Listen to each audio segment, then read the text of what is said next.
안녕하세요. 미국 주식으로 대학이 미주은입니다. 여러분들 제 의상에서 보실 수 있는 것처럼 금요일이 또 찾아왔습니다. 제가 예전에 말씀드렸는데 매주 금요일 날은 제가 인도네시아 전통 의상을 입고 출근을 하거든요.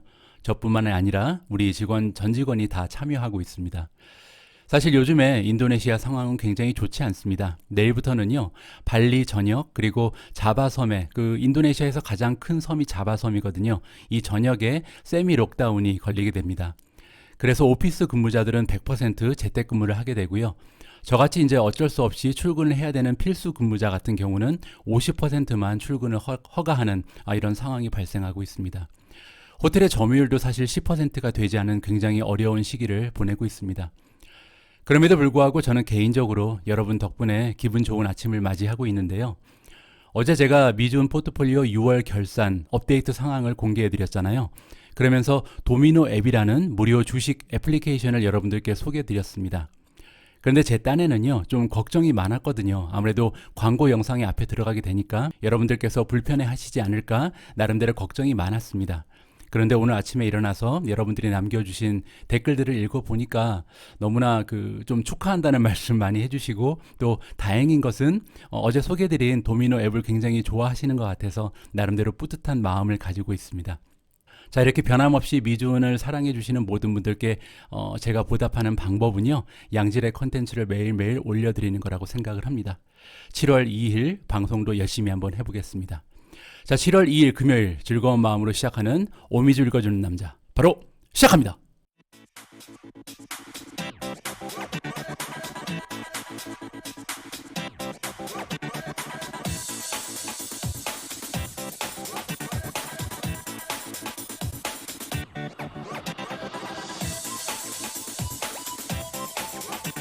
자, 오늘 제가 첫 번째로 준비한 기사는요, IPO 마켓, 상장 시장에 관한 기사를 발견했는데요. 이 기사를 읽어보고 여러분들께 꼭 공유를 해야겠다라는 생각을 하게 됐습니다. 유용한 정보가 많이 들어있으니까요, 한번 살펴보시고 우리가 상장 시장에 대해서 조금 경각심을 가져야겠다, 이렇게 말씀을 드리고 싶습니다. The booming IPO market isn't paying off for retail investors. 자, 지금 붐이 일어나고 있다. 상장 시장에 붐이 일어나고 있다. 상당히 많은 기업들이 상장을 하고 있다는 거죠. 2020년 작년부터요, 굉장히 많은 신생 기업들이 시장에 등장을 하고 있습니다. 그중에 일부는 IPO를 이용하고요. 또 일부는 직상장을 하는 기업들도 있고요. 또 상당히 많은 수의 스펙 주식들이 등장을 하고 있잖아요. 그런데 문제는 뭐냐면 paying off 하지 않고 있다라고 얘기하고 있잖아요. 이 얘기는 뭐냐면 성공적이지 않다. 적어도 개인 투자자들한테는 좋은 일이 아니란 얘기입니다. 밑으로 내려가서 조금 자세히 살펴봐야겠죠. 자, 2분기에 들어서 무려 113개나 되는 기업이 지금 IPO 상장을 하고 있는데요. 이 수치는 얼마나 높은 거냐면 2019년에는 62개밖에 없었고요. 그리고 2020년 이후에 한 분기 3달 동안 113개의 IPO가 있었던 건 처음이라고 합니다. 굉장히 많은 숫자죠. 그리고 르네상스 캐피탈이라는 그 투자 기관에 의하면요, 여기에 들어가는 자금이 지금 40빌리언이라고 합니다. 이 부분이 일단 악재입니다. 왜냐하면 시장에 들어갈 수 있는 자금은 제한적이잖아요. 그런데 이 제한적인 자금이 여러 가지 기업으로 흩어지게 될 수 있는 거죠. 그렇게 되면 우리가 지금 투자를 하고 있는 기업에 있는 돈이 빠져나갈 수 있기 때문에 일단 많은 기업들이 IPO를 하고 있다는 것은 결코 좋은 일이 아니다, 이렇게 말씀을 드리고 싶고요. 그리고 더 중요한 일이 있는데, 여기 보시면 지금 스몰러 인베스터, 우리 같은 개인 투자자들한테는 굉장히 성공적이지 못한 그런 리턴을 주고 있다, 이러한 말이 나오고 있습니다. 이 얘기가 뭐냐면요, 지금 IPO의 리턴을 한번 살펴보면 대부분의 리턴이 첫날에 집중되어 있다는 얘기예요. 근데 이 첫날에는 우리가 투자하기 전이라는 얘기죠. 보시면 그 딜이 프라이스 된, 그러니까 처음에 상장을 할 때 이 IPO는 얼마에 시작한다라고 그 프라이스가 정해지잖아요. 이 주가가 정해진 이후에, 그리고 트레이딩이 시작하기 그 전 사이에, 그거를 이제 첫 번째 날이라고 정의를 했을 때 이때 대부분 주가가 다 올라 버린다, 이러한 지금 그 요점이 녹아져 있는 기사입니다. 밑에 그래프에서 설명을 굉장히 잘 해주고 있는데요. 보시는 그림은 2020년에 2쿼터, 그리고 3분기, 4분기, 그리고 올해 들어서 1분기, 2분기가 나와 있는데, 노란색으로 돼 있는 그 막대가 뭐냐면 첫날, 그러니까 우리 같은 개인 투자자들이 투자하기 전에 주가가 얼마나 올라갔는지를 보여주는 거고요. 그 옆에 있는 보라색은 우리가 이제 살 수 있는 가격, 우리가 사고 나서 이 하루가 지난 다음에 과연 얼마나 IPO했던 종목들이 주가가 올라갔는지를 보여주고 있습니다. 지금 보시는 것처럼 첫날에 대부분 다 주가가 확 올라가 버렸잖아요. 보시면 37%, 37%, 뭐 31% 굉장히 좋은 수익률을 IPO 첫날에 보여주고 있습니다. 그런데 두 번째 날부터 보시면 굉장히 저조하죠. 지금 2020년 2분기 같은 경우는 12%밖에 오르지 못했고요.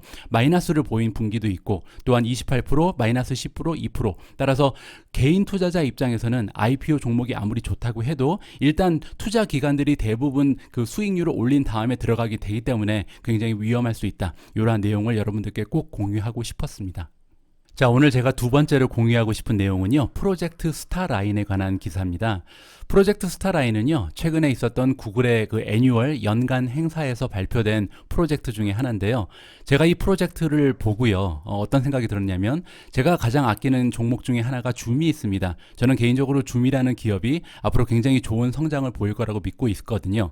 그리고 이제 팬데믹이 진정된 이후에도 줌의 시대는 끝나지 않을 것이다라는 확신을 가지고 있습니다. 그런데 이 영상을 보고요, 줌이 만약에 망한다면 구글 때문에 망하겠구나라는 생각이 들었습니다.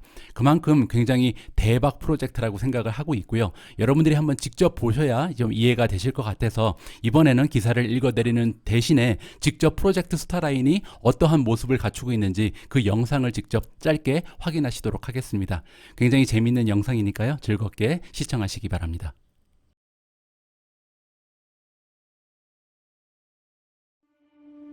Darlene is my younger sister, and the last time I saw her was well over a year ago. Not being able to see my nephew in person is like, it makes me sad.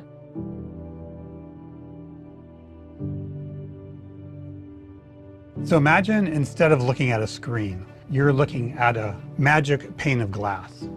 And through that glass, you're seeing another person on the other side. Hi, can you see me? Say hi to Auntie.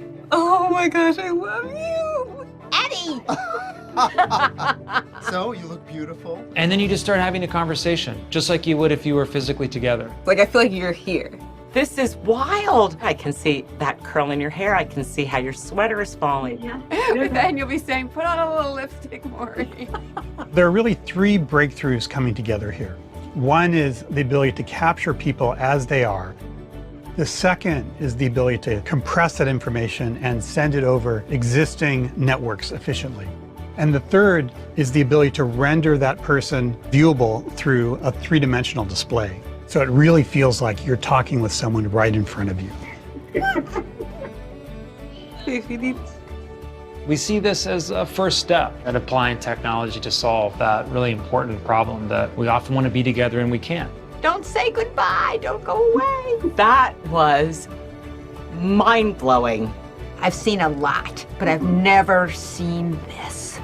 I felt like she was present, and I felt like I was present in that moment too. It was like she was here. 2020년, 즉 지난해에는요, 여러 가지 투자의 키워드가 새롭게 등장한 해입니다. 예를 들어서 비트코인도 굉장히 붐이 일어났고요.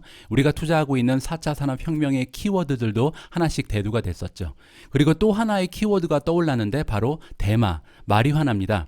마리화나가 또 하나의 투자의 중요한 키워드로 등장한 해가 바로 2020년이었거든요. 그래서 혹시 미준 패밀리 분들 중에서도 마리화나 관련 주식에 투자하고 계신 분들이 계실까봐 이번 기사를 함께 살펴보도록 하겠습니다. 애플 opens its App Store to marijuana delivery companies. 애플이 이번에 그의 앱 스토어를 열어줬다. 마리화나 딜리버리하는, 배달하는 그런 기업들이잖아요. 마리화나를 배달해주는 그런 기업들에게 드디어 앱을 공개했다라고 이야기가 나오고 있습니다. 자, 지난달에 폴리시를 업데이트 했는데요. 그 전까지는 마리화나 그 딜리버리 컴퍼니를 앱을 허용하지 않았다고 합니다. 그런데 이번에 폴리시를 바꾸면서 마리화나를 배달해주는 그런 서비스가 드디어 이제 앱스토어에서 다운이 가능하다. 이렇게 이해하시면 될 것 같고요. 자, 그런데 이제 조건이 있겠죠. 물론. 왜냐하면 미국에는 여러 가지 주가 있잖아요. 다 해서 50주가 있나요? 그런데 이 스테이트 중에서 마리화나가 불법인 데가 아직 남아 있습니다. 따라서 이 불법인 곳에서는 물론 이 앱을 사용할 수 없겠죠. 단지 그 합법으로 된 주에서만 활용이 가능하다. 이렇게 이해하시면 될 것 같고요. 반면에 구글이 운영하고 있는 안드로이드 앱에서는 아직까지는 마리화나를 딜리버리하는 앱을 다운받을 수 없다. 이러한 내용의 기사가 나와 있습니다. 여러분들 중에 혹시 마리화나, 즉 카나비스 관련해서 주식 투자를 하고 계신 분들이 계시면 굉장히 호재로 작용할 가능성이 있을 것 같습니다. 자, 다음에 준비한 기사는요, 최근에 가장 핫한 주식이죠. 인텔리아 관련된 기사를 공유해 볼까 합니다. 최근에 인텔리아가 보여주고 있는 주가의 상승은 정말 무섭습니다. 어제도 무려 6% 이상 주가가 올라갔는데요. 그 와중에 여러분들이 알고 계셔야 되는 정보가 있는 것 같아서 함께 읽어보도록 하겠습니다. Intellia Therapeutics stock has more than doubled in value, so has insider selling. 인텔리아의 주가가 지금 더블 이상으로 올라갔다. 뭐 일주일 만에 한 더블이 돼버렸잖아요. 하지만 여기서 주의할 점은 뭐냐면 인사이더들이 지금 팔고 있다. 주식을 팔고 있다는 얘기입니다. 여기서 얘기하는 인사이더는 회사 관련자들을 얘기합니다. 예를 들어서 CEO라든지 다이렉터라든지 뭐 바이스 프레지던트 이런 사람들을 얘기하죠. 이런 내부자들이 지금 주식을 판매하고 있다는 겁니다. 조금만 자세히 살펴봐야겠죠.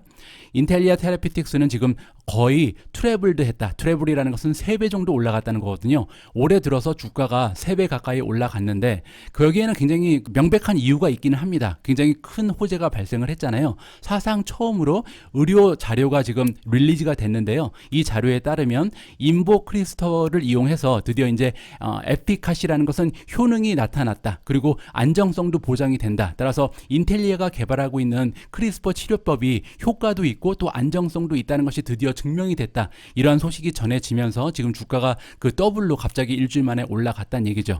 그런데 여기서 하나 주의해야 될 점은 뭐냐면 이 주식을 팔고 있다. 누가 팔고 있냐면 이 회사에서 일하고 있는 사람들이 팔고 있다는 겁니다. 자, 그래서 제가 좀 이 부분을 확인을 해봤는데요. 여러분들 마켓빗이라는 웹사이트 아시죠? 마켓빗.com을 들어가서 여러분들이 원하시는 주식을 검색하시고요. 여기 들어가셔서 맨 앞에 이제 프로파일이라는 게 보통 가장 먼저 뜨는데 중간 쪽으로 오시면 인사이더 트레이드라는 탭이 있습니다. 여기를 누르시면 이 주식이 지금 인사이더들이 사고 있는지 팔고 있는지가 정확하게 그래프로 표시가 되거든요. 밑으로 내려오시면 자, 인사이더의 오너십이 지금 4.1%, 그러니까 인텔리아의 주식을 내부자들이 보유하고 있는 것이 4% 정도 된다. 뭐 이렇게 나쁘지 않은 수치죠. 엄청나게 큰 수치는 아니지만 그런데요. 지금 보시면은 2018년부터 2020년 3쿼터까지는 거의 뭐 사거나 팔거나 하는 활동들이 없었습니다. 그런데 최근 들어서 갑자기 판매하고 있는 양이 늘어나고 있죠. 그러면서 지금 Q2에 들어서 굉장히 많은 주식의 매도 현상을 보여주고 있습니다. 물론 이제 인사이더가 주식을 매도하는 데는 여러 가지 이유가 있습니다. 뭐 개인적인 사정에서 이사를 간다든지 아니면 새로운 차를 산다든지 뭐 여러 가지 이유로 인해서 가지고 있는 주식을 매도할 수 있는데 하필이면 이렇게 좋은 소식이 들렸을 때 그 주식을 매도한다는 것은 그렇게 좋은 신호는 아니다. 이렇게 말씀을 드릴 수가 있을 것 같습니다. 참고하시고요. 제가 작년에요, 니오에 관한 분석 영상을 한번 올린 적이 있는데 이 니오 영상에서 제가 이런 말씀을 드린 적이 있습니다. 테슬라가 가지고 있는 커다란 마켓 중에 하나가 중국이잖아요. 그런데 중국에서 굉장히 방해할 가능성이 있다. 따라서 중국 가버먼트를 믿지 못한다면 우리가 니오라는 종목을 매수해서 보험을 들어놓는 것이 좋겠다. 이런 말씀을 드린 적이 있는데요. 자, 실제로 이러한 일이 일어나는 것 같습니다. 니오의 모습이 굉장히 좋거든요. 오늘은 니오에 관련된 기사를 한번 읽어보도록 하겠습니다. 니오 준 deliveries rise 20.4% month to month, up 116% from last year. 니오의 딜리버리가 발표됐습니다. 그래서 매달 몇 대의 판매 수가 나왔는지 이제 발표를 해주잖아요. 그런데 6월달 수치가 발표가 됐는데 무려 5월달부터 20% 정도 상승된 모습을 보였고요. 작년 동기간에 비교해 보면 116%라는 굉장히 좋은 상승을 보여주고 있는 기업이 니오입니다. 자, 니오가 이번에 2021년 6월에 8,000대가 넘는 비클을 판매를 했다고 합니다. 이 수치는 그 전달하고 비교하면 20%가 넘는 상승, 그리고 지난 2020년 6월달하고 비교하면 116% 정도 성장한 수치다.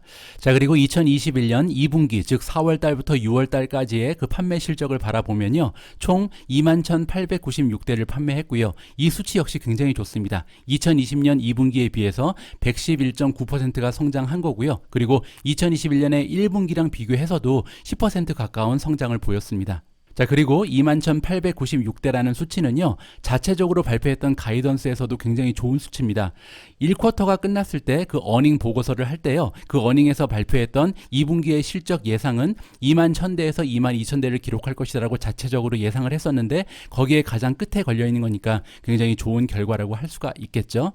자, 그리고 마지막으로 2021년 들어서 1월 1일부터 6월 30일까지 6개월 동안 판매된 그 총 판매 수는요, 117,500 296대를 판매했다고 합니다. 따라서 지금 증가세를 보면은 니오라는 그룹은 지금 2021년 말이 되면 한 30만 대 정도 판매가 가능하지도 않을까 우리가 예측을 해볼 수가 있잖아요. 작년에 테슬라의 총 판매 수가 50만 대였습니다. 그런데 만약에 니오가 30만 대 정도를 판매할 수 있다면 굉장히 성장 속도가 빠르다. 테슬라를 굉장히 빨리 따라가고 있다라고 우리가 생각을 해볼 수가 있겠죠. 제가 앞에서 말씀드린 것처럼 테슬라 한 종목에만 투자를 하지 마시고요. 만약에 전기차의 미래를 믿는다면 이 니오 같은 다른 주식에도 조금 투자를 해보시는 것도 좋지 않을까 생각을 해봅니다. 여러분들 제 포트폴리오를 어제 보셨으니까 알고 계시겠지만 저는 니오라는 주식에 투자를 하고 있잖아요. 제가 니오라는 주식을 투자하는 그 이유를 한번 설명을 드려보겠습니다. 니오라는 자동차 기업은요, 다른 전기차 기업에 비해서 한 가지 굉장히 다른 특색이 있습니다.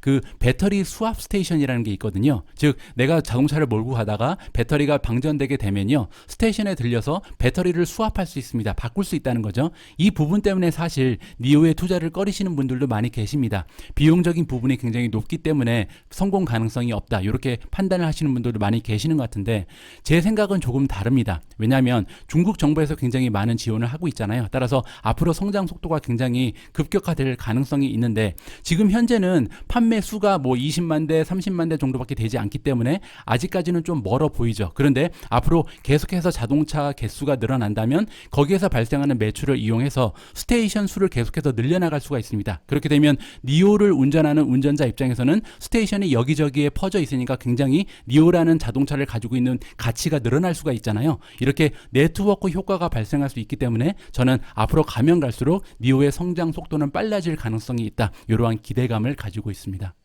제가 지난 방송에서 그 인스타그램, 페이스북이 운영하고 인스타그램이 유튜브에 도전장을 내밀었다, 이러한 내용의 기사를 여러분들과 공유한 적이 있는데요. 그렇게 그 유튜브에 도전장을 내미는 정도가 아닌 것 같습니다. 굉장히 급격한 그 변화를 우리가 예측할 수 있다, 이렇게 생각을 하고 있고요. 페이스북의 주가가 지금 2% 가까이 올라갔는데 어떠한 일이 발표가 됐는지 한번 살펴보도록 하겠습니다.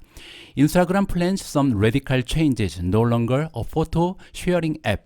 인스타그램이 이번에 계획을 발표했는데요. Some radical이라는 것은 굉장히 급진적인 변화를 얘기합니다. 급진적인 변화를 이번에 만들어낼 것이고, 인스타그램은 더 이상 포토 쉐어링 앱이 아니다, 사진을 공유하는 그런 애플리케이션으로 남아있지 않을 것이다라는 굉장히 커다란 발표를 한 것으로 보입니다.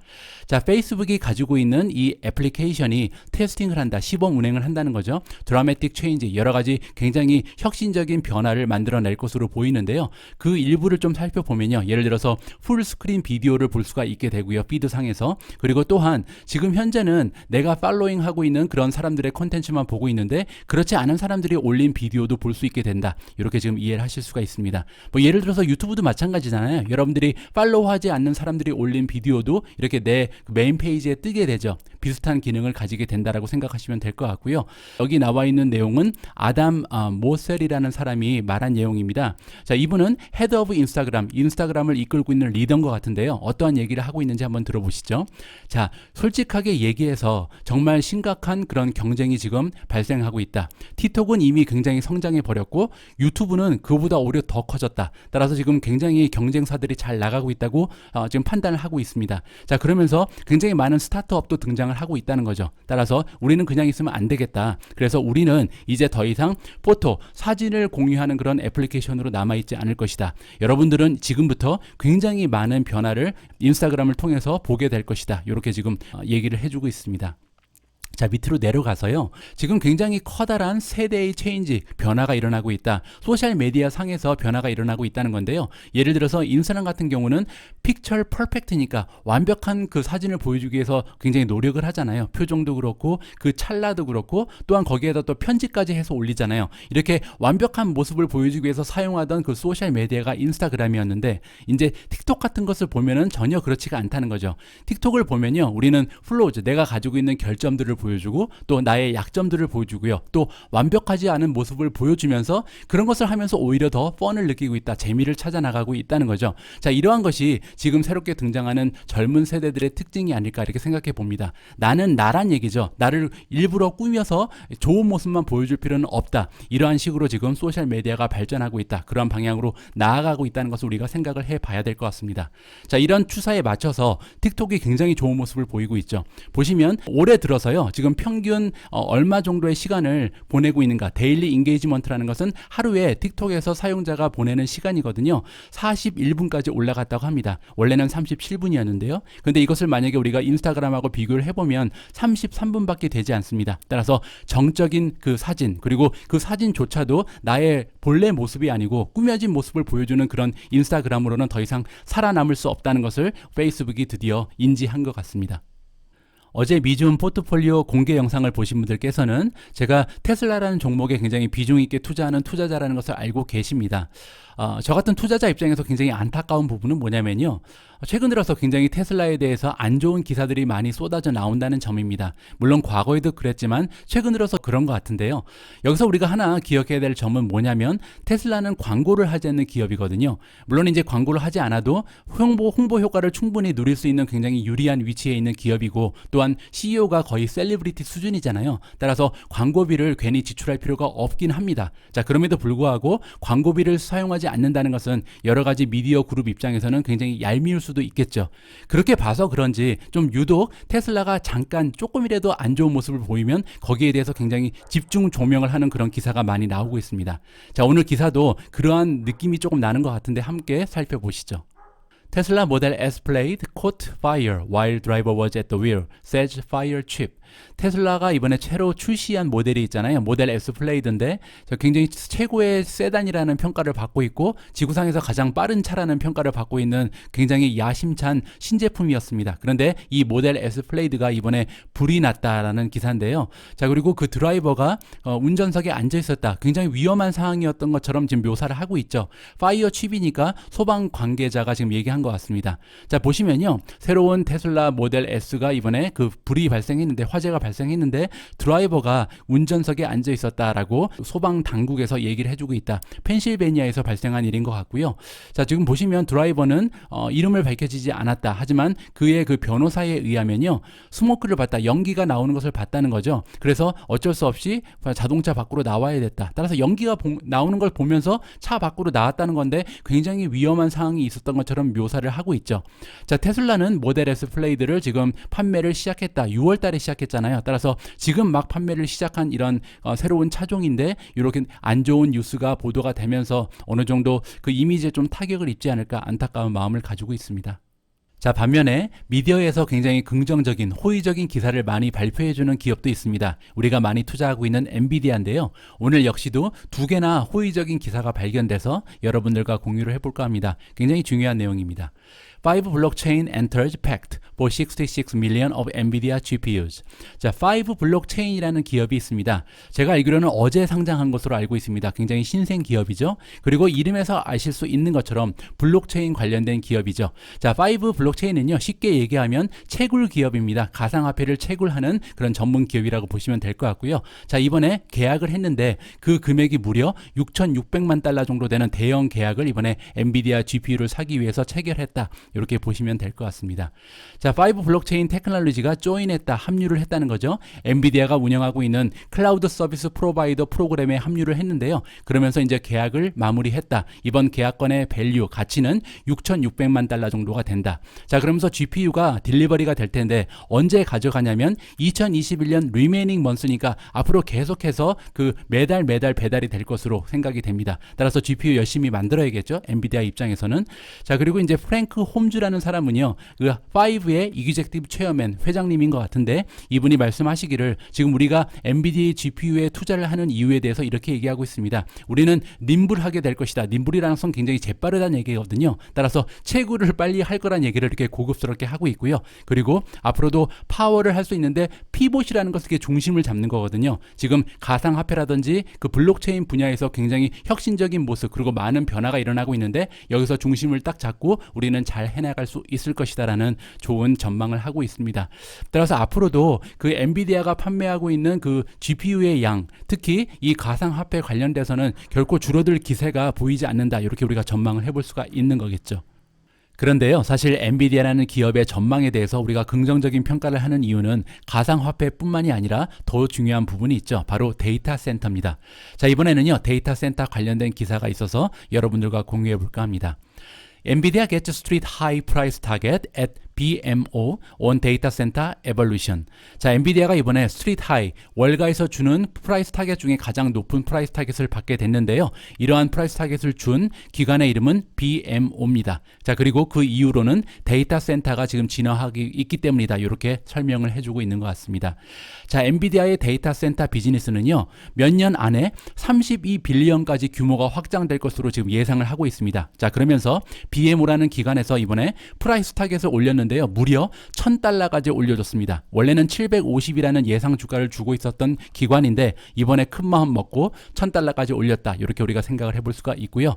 자, 애널리스트의 이름은요, 엠브리시 스리타라바스고요. 자, 이분에 따르면 데이터 센터의 비즈니스는 계속해서 이볼루션, 진화하고 있다고 합니다. 그 얘기는 뭐냐면 처음에는 이제 하드웨어에서 시작했는데 하드웨어뿐만이 아니라 이제 미닝풀, 좀 의미 있는 소프트웨어의 부분이 추가되고 있다는 얘기죠. 이 얘기는 뭐냐면요, 엔비디아는 더 이상 반도체 기업이 아니고요, 플랫폼을 운영하는 그런 기업이라는 것을 우리가 기억을 해야 된다. 이러한 요점을 던져주고 있는 겁니다. 자, 이렇게 소프트웨어 믹스, 소프트웨어가 차지하는 비중이 올라가면 올라갈수록 그로스 마진이 올라갈 수밖에 없죠. 그로스 마진이 뭐였냐면 매출을 발생할 때 발생하는 직접 비용을 빼고 남은 총 수익을 그로스 마진이라고 그러잖아요. 그런데 소프트웨어의 특징은 뭐냐면 그냥 찍어내면 되죠. 비용이 굉장히 저렴하잖아요. 따라서 그로스 마진이 굉장히 현격하게 좋아질 수가 있다는 겁니다. 그러면서 이제 BMO가 예상하는 것은 뭐냐면 엔비디아의 총 수익은 원래 72% 정도를 예상하고 있었는데 75%까지 상승할 가능성이 있다는 거죠. 자, 그리고 마지막으로 데이터 센터에서 발생하는 매출의 규모는요, 원래 25빌리언 정도를 예상하고 있었는데 이번에 32빌리언까지 올라갈 것으로 전망치를 높여주면서 예상 주가가 $1,000까지 올라갈 수 있다라는 그 논리적 근거를 제시해주고 있습니다. 제가 어제 미주은 포트폴리오 공개 영상을 보내드렸는데요. 제 영상 보신 분들은 제가 4차 산업의 다른 키워드를 가지고 투자를 진행한다는 것을 알고 계십니다. 그 키워드 중에 하나가 메타버스였는데요. 저는 개인적으로 메타버스라는 키워드를 굉장히 전망이 좋다라고 판단하고 있습니다. 그 이유는 뭐냐면요, 예를 들어서 지금 유튜브를 통해서 여러분들과 제가 의사소통을 하고 있잖아요. 그런데 이 유튜브가 메타버스가 될 수 있는 가능성이 있습니다. 왜냐하면 지금 우리가 가장 아쉬운 부분이 하나가 있는데요. 뭐냐면 몰입감입니다. 여러분들이 유튜브를 보면서 제가 전달해드리는 정보를 지금 소비하고 계신데 문제는 뭐냐면 제가 마치 여러분들 앞에 있는 것처럼 느끼기에는 조금 몰입감이 떨어진다는 거죠. 그런데 이 부분은요, 어디까지나 하드웨어가 발전하면 굉장히 빠른 속도로 진보가 가능한 부분이기 때문에 머지않은 미래에 만약에 우리가 메타버스라는 공간에서 만나서 제가 여러분들께 오미주 방송을 보내드리면 여러분은 마치 제가 여러분들 바로 앞에 앉아서 설명을 해드리는 그런 느낌을 받으실 수가 있게 되는 거죠. 그런 단계에 만약에 기술이 올라가게 되면 메타버스의 가능성은 정말 무궁무진하다. 저는 개인적으로 그렇게 판단을 합니다. 자, 이번에 메타라는 새로운 ETF가 발족이 돼서 여러분들과 함께 공유를 해볼까 합니다. 자, 이번에 나온 ETF 메타는요, 처음 나온 버전이라고 합니다. 따라서 지금까지는 메타버스에만 투자하는 ETF는 없었다라고 판단을 해도 무리가 없을 것 같고요. 자, 6월 30일이니까 이틀 전에 드디어 이제 론칭이 된 새로운 ETF라고 보시면 될 것 같고요. 이 새로운 ETF의 정식명은 라운드 힐 볼 메타버스 ETF라고 합니다. 자, 티커 네임은 META고요. 자, 이 META라는 ETF는요, 추종을 한다. 기업들을 추종하는데 이 기업들은 모두 메타버스에 관련된 기업이다라고 이해하시면 될 것 같습니다. 자, 여기 보시면 메타버스를 새로운 컨셉의 차세대 인터넷이라고 설명이 되어 있는데요. 밑에 조금 더 자세히 나와 있습니다. Successor State to Today's Mobile Internet이다. 이 얘기가 뭐냐면요, 우리가 2000년대를 생각해 보면 갑자기 이제 인터넷이 확산되면서 세상의 모든 사람들이 인터넷을 이용하기 시작했습니다. 그래서 인터넷을 통해서 우리가 이메일도 주고받고 의사소통도 하고 또 서핑을 하면서 많은 정보를 흡수하기 시작했죠.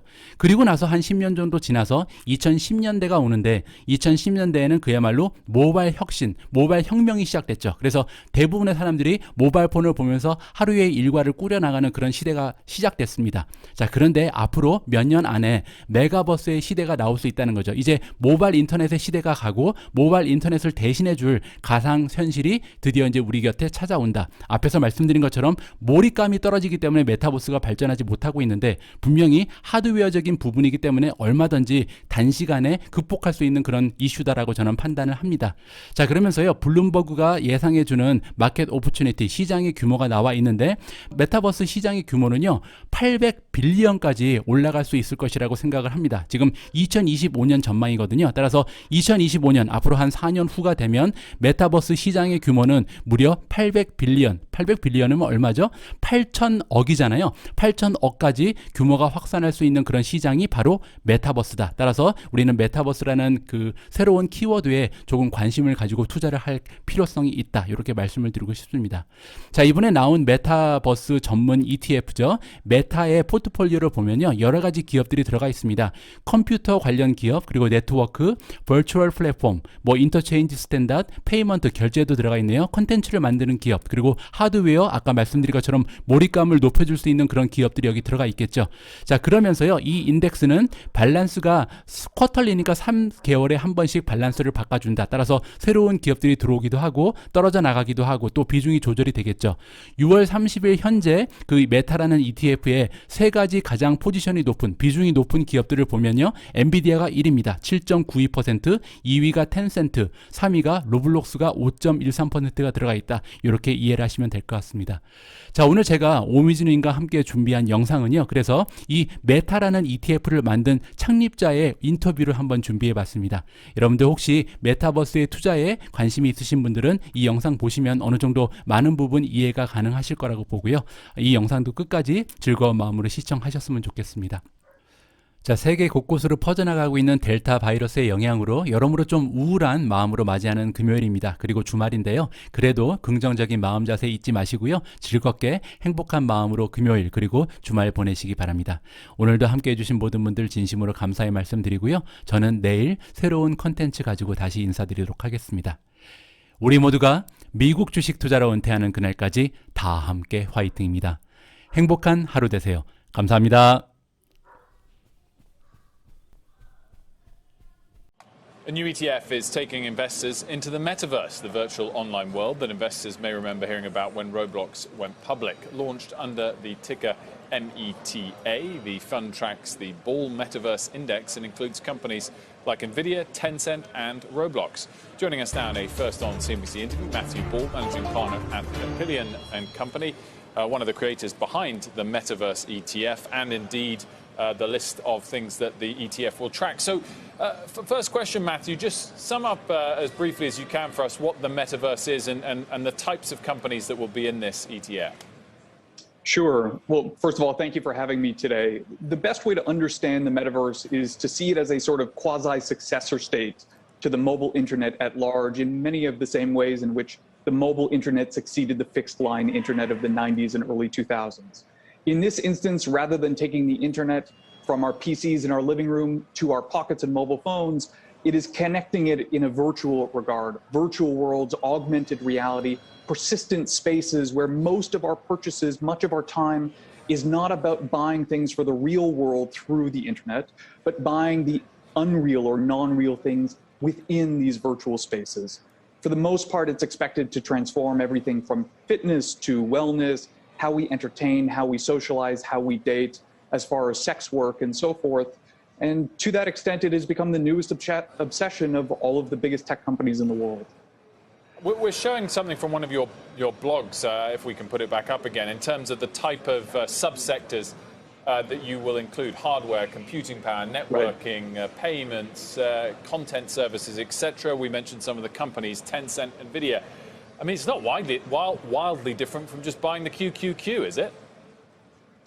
You would think of it in some ways, but the question is, what's the vector of growth? Certainly, there are many companies within QQQ that are still strongly represented here, but the question is, what elements of growth are going to drive and be over-indexed to this portfolio? There's a number of different companies that provide networking and computer and infrastructure, but the companies that are going to benefit in particular from the emergence of the metaverse are a far more curated group. At the present, it is less about the big FANG companies insofar as it is the companies that are building the infrastructure of this next-gen internet.